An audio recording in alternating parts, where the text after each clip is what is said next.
Hey everyone, I hope you're really well. Instead of giving a response that was purely musical, I thought it might be nice to talk a little bit about how these ideas infiltrated my work, a living room, which is the chairs that I was talking about previously. So, yeah, this idea of comfort was the main sort of conceptual framework that I was working with. And musically, I had to create something that felt really good, right? That was sort of like the main thing. But also, as I wanted to use these speakers, the bone conduction speakers, I had to make something that sounded really good with this particular technology. So here they are. There's not much sound right now, even though it is playing, because as mentioned, they work by causing vibration through solid objects. So this is how it works. If I put it on the arm of the chair, you should be able to hear something. Hopefully that's loud enough for you. I'm going to turn it up a little bit. So as you can imagine, it's vastly different, a really different sound to how normal speakers work. So when I was making the music, I actually sat here in the chair with the speaker in here, with my Ableton session open and my laptop connected to the amplifier here, and was like, okay, what feels good, what sounds good? It was interesting, some particular frequencies caused like the whole chair to vibrate in a really weird way, not a pleasant way.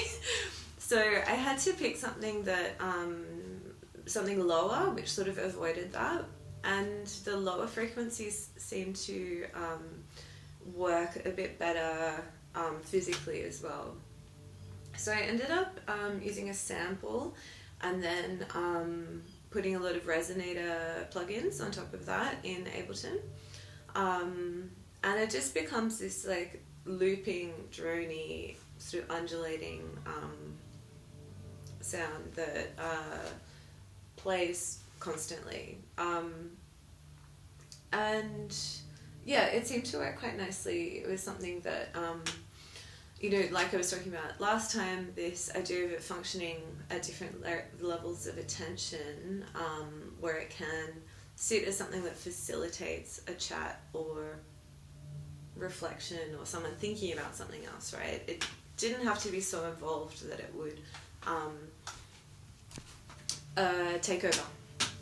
So that was what I was working with when making the music. But another big thing I thought about was the decision-making process in making the work. I'm usually someone that just sits in the studio and like chains myself to the desk and I like labor over all the decisions. But I was like, no, I'm not doing that this time. I want to enjoy my time in Japan.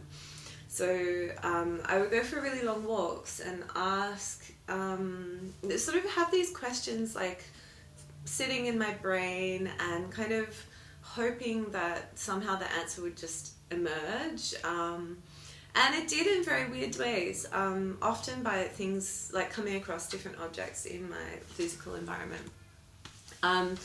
One really cool moment after I'd been trawling through secondhand websites trying to find a chair to buy, I went to the Museum of Tokyo, and there was a book about folding chairs on the cafe, on the bench in the cafe, and I was like, okay, that's the one I'm gonna get.